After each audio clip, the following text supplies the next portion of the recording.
Labour కోడ్లకు వ్యతిరేకంగా ఫిబ్రవరి 12న దేశవ్యాప్తంగా జరగనున్న సమ్మెలో కార్మిక వర్గం మొత్తం పాల్గొంటుందని పెద్దాపురంలో మున్సిపల్ కార్మికులు, భవన నిర్మాణ కార్మికులు స్పష్టం చేశారు. ఈ నేపథ్యంలో మున్సిపల్ కార్మికులు మున్సిపల్ మేనేజర్కు, భవన నిర్మాణ కార్మికులు తహసీల్దార్కు, కార్మిక శాఖ అధికారికి సమ్మె నోటీసులు అందజేశారు.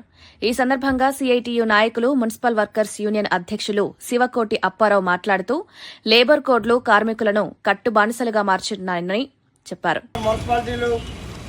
లేబర్లందరూ కూడా వర్కర్స్ అందరూ కూడా పాల్గొని ఈ యొక్క సమ్మెను జయప్రదం చేయాలని కోరుతున్నాను.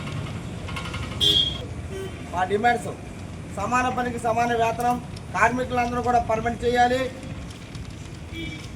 పిఎఫ్, ఈఎస్ఐ సక్రమంగా కట్టాలి, అలాగే వారికి బట్టలు, సబ్బులు, నూనెలు కూడా ఇవ్వాలి, ప్రతి ఒక్కరికి కూడా ఇన్సూరెన్స్ కల్పించాలి, కార్మికులు ఎవరైనా చనిపోతే వారి పిల్లలకి ఉద్యోగాలు ఇవ్వాలి, భద్రత కల్పించాలని, కార్మికులకు భద్రత కల్పించాలి.